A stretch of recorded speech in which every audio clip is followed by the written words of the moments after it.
আমি পার্লামেন্টে যখন এই কথা বললাম যে বাংলাদেশের টেলিভিশন মুসলমানদের দাড়ি আর টুপি নিয়ে উপহাস করে,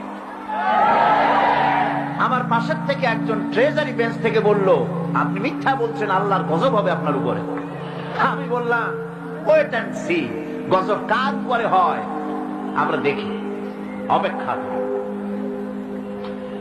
ভিলেন পার্টে যে অভিনয় করে টিভিতে, নাটকে, সিনেমায়, একটা খারাপ চেয়ারম্যান, একটা খারাপ লোক অভিনয় করার জন্য যাকে আনা হয় তার মাথায় একটা টুপি থাকে কিনা, টেলিভিশনে থাকে কিনা, লম্বা একটা জামা থাকে কিনা, মুখে দাড়ি থাকে কিনা, কাঁধে একটা রুমাল থাকে কিনা।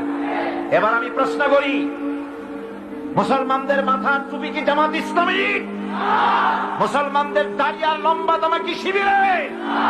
এই দাড়ি আর টুপি বিশ্বনবী মুহাম্মদ রাসূলুল্লাহ